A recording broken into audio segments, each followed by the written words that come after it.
makakapagprotekta ito ng nasasakupan niya na.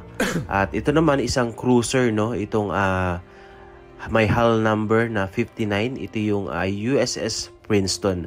Kung inyo mapapansin din yung mga pangalan ng barkong to ay halos pangalan din siya ng tao dahil ito ay ipinangalan sa mga officer, no, ng Amerika, ng mga dating sundalo ng Amerika na nakipaglaban sa iba't ibang gera, no, sa mundo noon. And wala rin pinag-iba sa atin, 'di ba? Sa atin pinapangalanan rin ng mga tao, no.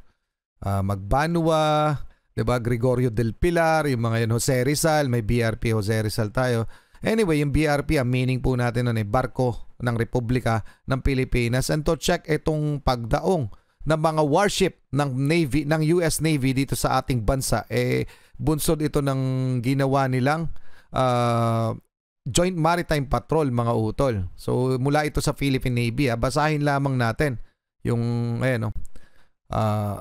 Philippine Navy is at West Philippine Sea. Stronger together, PAH US forces successfully conduct joint training under maritime cooperative activity. Mga karunungan, kaalaman, teorya, kasaysayan, hiwaga at mga bagong tuklas. Alamin natin. Etong next featured video natin, mga utol, ay matutunghayan natin yung actual footage ng pagdating ng mga destroyer warship ng US Navy o ng Amerika dito sa atin sa Pilipinas. At ano nga bang ginagawa nila rito? Siyempre, alam naman natin yung tensyon sa West Philippine Sea, pero bukod doon, eto yung gagawin nila dito, mga utol, yun ang ating aalamin. Mula kay Kuya Bok TV, pakisubscribe siya. Pakilike na rin yung video. Grabe ito, mga destroyer warship ng Amerika dumaong sa Manila Bay. Mamaya titingnan natin yung post ng Philippine Navy tungkol dito. Okay? Nandito na sila. Mga pinakamalalakas na barkong pandigma ng Amerika, guided missile destroyer at anti-submarine, nandito ngayon sa Manila Bay. Sinamahan pa ng isa sa mga pinakamalalaking US aircraft carrier, Carl Vinson, nakaangkorahe ngayon sa Manila Bay. Kababayan, isang magandang araw po sa ating lahat. Ngayon nga po ay masasaksihan natin, makikita natin ng malapitan itong mga barko ng Amerika na nakadao ngayon dito sa Manila South Harbor, no? At sa kalayuan naman ay makikita natin ang isa sa mga pinakamalalaking US aircraft carrier, no? Sinasabi nga na ito daw yung pinakang favorite na carrier ng Amerika, ang USS Carl Vinson. So yun, pinaniniwalaan natin na ito ay nanggaling sa katatapos lamang na maritime exercises dito sa West Philippine Sea, katuwang ang ating sandatahang lakas at ang iba pa nating barkong pandigma, no? Isa na nga dyan ang BRP Davao del Sur. So sa pamamagitan ng mga number na nakalagay dito sa mga barkong to, napag-alaman natin na ang mga pangalan ng barkong ito ay ang USS Kidd, yang merong 100, USS Sterret, na mayroong hull number 104, at ang USS Princeton na merong hull number 59. So sa pamamagitan kasi ng number na yan, dyan natin makikilala or dyan nagkakakilanlan ang mga barko, no, ng bawat bansa, no. Lahat ng bawat bansa na merong mga warship na ganito, merong mga hull number yan. Kahit dito sa ating bansang Pilipinas, dahil yan yung pinakang parang code nila, no, para malaman kung anong klase, kung anong type ng barko itong mga to.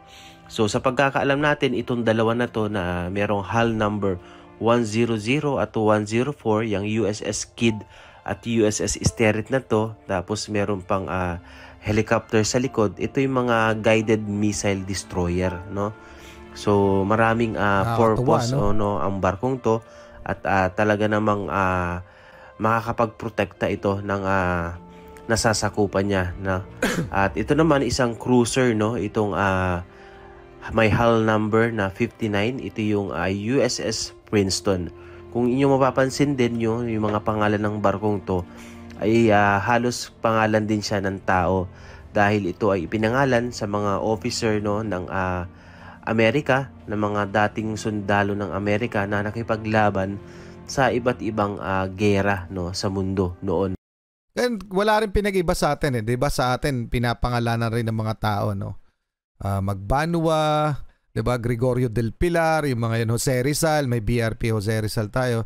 Anyway, yung BRP, ang meaning po natin nun ay barko ng Republika ng Pilipinas. And to check itong pagdaong ng mga warship ng Navy, ng US Navy dito sa ating bansa, bunsod ito ng ginawa nilang Joint Maritime Patrol, mga utol. So mula ito sa Philippine Navy, basahin lamang natin yung Philippine Navy is at West Philippine Sea. Stronger together, PAH US forces successfully conduct joint training under maritime cooperative activity. The Armed Forces of the Philippines and the U.S. Indo-Pacific Command successfully completed the second maritime cooperative activity on January 3 to January 4, 2024 na siyang, 'di ba, inikutan sila at gagayahin na naman ng China, mga utol, inikutan sila ng warship ng China. The second and final day of the joint maritime exercise was marked by the performance of cross-deck maneuvers and personal transfer, demonstrating the competencies and effectiveness of both naval forces. Okay? It's also emphasized the ability of the AFP and US Indo-Pacific Command to work seamlessly together. Okay? So mga utol, ito yung mismong ito yung mismong ginawa nila. Ayan, balik natin. Paano ba? Ito pa, next. Ayan, mga utol. Kasama rin ang US aircraft carrier na Carl Vinson sa na yan. Yung isa sa pinakamalaki nila na Ayan yung mismong footage, mga utol, ng kanilang ginawang activity dyan sa West Philippine Sea. So, may lumapag na Philippine Navy sa kanilang aircraft carrier. Nakakatuwa kasi yan yung mga dahilan kung bakit ang China ay nagdadalawang isip na lusubin ang Pilipinas o tuluyan tayong kubkubin kung ano man plano nila dyan sa West Philippine Sea. At syempre, ang nakakatuwa dito rin ay yung pangako ng ating presidente na sa President Bongbong Marcos na hindi tayo papayag na agawan ng teritoryo ng China. Pero syempre, gaya ng sinabi ko sa ibang reaction video ko, mga utol, kasi yung problema natin sa China sa West Philippine Sea ay inabot niya na. Kumbaga sa mga past admin pa yon na nangyari. Okay, yung mga artificial islands ng China na yung iba ating pag-aari, dapat na natin muling makuha. Pero paano nga ba natin makukuha yon sa maayos at mapayapang pamamaraan? Kung ginigiit pa rin ng China na kanila ang buong West Philippine Sea. Okay, tuloy muna natin to. Nakakatuwa kasi makita di ba, mga utol? Tuloy na muna natin. Kaya ito ipinangalan sa kanila itong mga barkong ito. Ayan. Parang katulad din sa atin, pinangalan yung BRP Jose Rizal, katulad ng BRP Davao del Sur. So, ipinapangalan din yung mga barko sa mga bayani na nagbuwis ng buhay para sa kanilang bansa, no? Para sa bansang ipinagtatanggol nila. Ayan. So, nakakamangha lang na makita, no, yung mga ganitong klase ng barko, mga warship, no? Imagine kailan din kaya tayo magkakaroon ng napakaraming mga barkong ganito, no, na magpoprotekta sa teritoryo ng ating bansa na pilit na kinukuha ng mga bansang gustong angkinin ang teritoryong hindi naman sa kanila. Tama, mga utol, no? Kaya naman tayo ginaganyan yan China dahil hindi natin sila kaya, no? Wala tayo sa kapasidad. Okay? Hindi tayo capable na labanan sila. Pero kung mas malakas kaya tayo sa China, palagay nyo ba ginaganyan nila tayo? Palagay ko hindi. Kung mas malakas tayo, ganyan, kunyari kasi lakas tayo na United States, palagay nyo ba agawan tayo ng teritoryo ng mga Chekwa na to? Hindi, no? Ngayon, ayaw isoli. Anyway, tuloy muna natin. So, yun nga po, no, itong mga barkong to ay nagsagawa ng maritime exercises dahil na rin sa paulit-ulit na ginagawang pang-aapi ng bansang China sa ating bansa po, no. At gayon pa man ay dahil nga sa mga ginagawang maritime exercises, no, ng Pilipinas at Amerika at maging ng ibang bansa, ay nagagalit na ang bansang China dahil sinisisi pa nila ang Pilipinas na ang Pilipinas daw ang nagsisimula ng tensyon dito sa West Philippine Sea dahil na rin sa mga pagtutulungan ng mga malalakas sa bansa dahil iniisip nila na sila ay pinagtutulungan, no? Pero syempre ating teritoryo to at hindi magpapatalo din po ang Pilipinas pagdating sa protekta sa soberanya ng ating bansa, no? Kaya mga utol sa totoo naman, totoo ang pinaglalaban lang natin karapatan natin. Tayo po'y hindi naninira ng hindi natin sinisiraan yung bansa China. Pinapakita labang natin doon sa mga reaction video kung anong ginagawa ng China sa pangaagaw ng teritoryo. Hindi po tayo yung nangaagaw ng teritoryo na kagaya ng kanilang pinalalabas. Hindi po tayo yung mali. Wala po tayong ginagawang mali sa China. Sila po yun. Okay? Kaya dapat tayong mga Pinoy, tayo magkaisa sa laban na ito. Hindi po ito laban ng ating gobyerno lamang. Laban po ito ng buong Pilipinas. Okay? At napakaganda na napakaraming kumakampi sa atin na ibang bansa na malalakas. Pero kaya naman sila kumakampi sa atin dahil nasa panig po tayo ng tama at itinakda ng batas. Okay? Malinaw na malinaw po yun. Hindi po ito panahon na sisihan na kesyo si ganyan, ginawa nila yan, kaya nangyari yan. Hindi po. Dapat po tayo mga Pinoy ay magkaisa laban dito. Okay? Tuloy na muna natin. Konti na lang.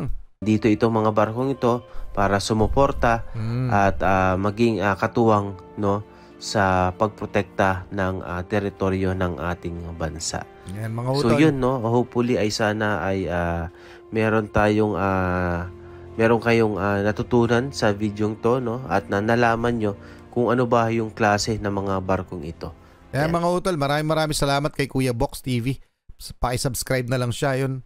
Kagandahan sa US, no, kahit na alam naman natin na hindi naman talaga tuso rin sila, pero totoo sila sa kanila sinasabi na handa nila tayong tulungan. So sa akin, sa halip na sisihin sila kung ano pa man, ako'y nagpapasalamat dahil nandyan ang US, kasi kung hindi talagang winawalang yan na tayo nito ng China.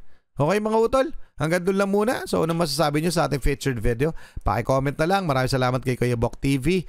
Maraming salamat. Muli ako sa Target Achilles in behalf of the Real South Pride Production. Kayo mag-iingat, keep safe, God bless. Saludo po sa inyo lahat. Maraming salamat po.